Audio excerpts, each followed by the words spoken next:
Renungan hari ini dalam Hakim-Hakim pasal yang kelima. Kita akan baca Hakim-Hakim 5 ayat yang ke-7. Penduduk pedusunan diam-diam saja di Israel. Ya, mereka diam-diam sampai engkau bangkit, Deborah. Bangkit sebagai ibu di Israel.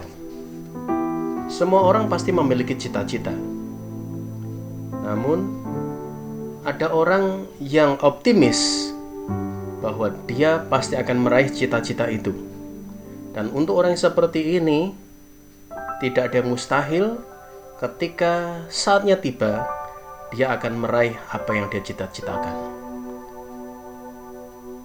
Tetapi ada juga orang yang pesimis dengan cita-citanya. Dia tidak yakin apakah cita-citanya dia akan bisa raih. Untuk orang yang seperti ini, akhirnya yang terjadi, cita-citanya hanya menjadi sebuah mimpi. Kemarin kita sudah melihat bagaimana kemenangan atas Israel melawan Kanaan dan terbunuhnya panglima Sisera di tangan seorang ibu rumah tangga.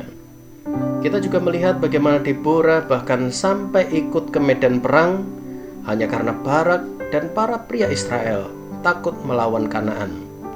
Padahal Tuhan sudah berjanji menjamin kemenangan bagi mereka. Meskipun diawali begitu banyak keraguan, pada akhirnya terbukti kemenangan atas musuh yang telah menindas mereka selama 20 tahun itu benar-benar bisa diraih, benar-benar bisa dinikmati. Inilah yang dirayakan dalam nyanyian Deborah.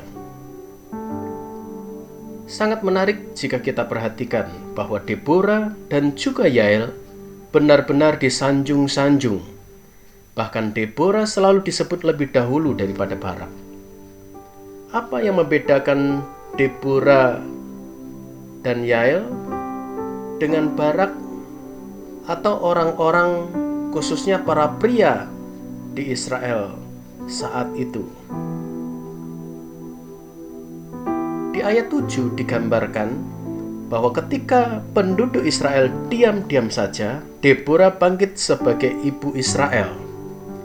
Di ayat 15-18 juga menggambarkan bagaimana ketika suku Efraim, Benyamin, Sebulun dan Naftali maju berperang.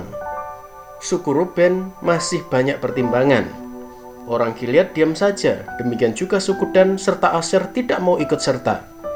Mereka bukannya tidak mampu, tetapi mereka tidak mau untuk berinisiatif.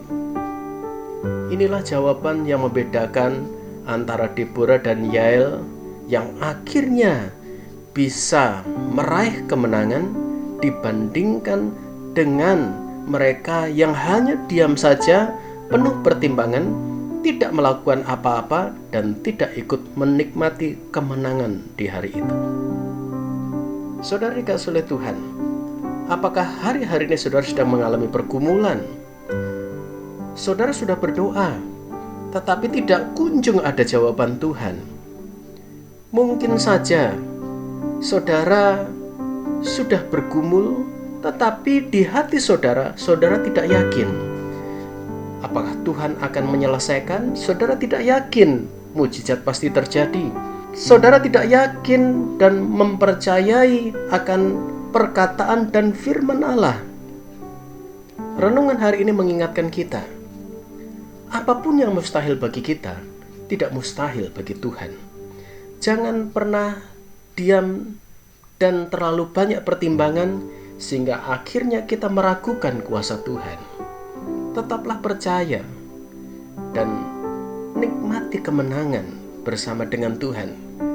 Dengan saudara melangkah dengan iman, hadapi masalah dengan kekuatan dari Tuhan, dan kalahkan itu sehingga kita bisa menikmati bagaimana Tuhan bekerja di tengah-tengah kesulitan kita untuk melakukan mujizatnya dan namanya dimuliakan.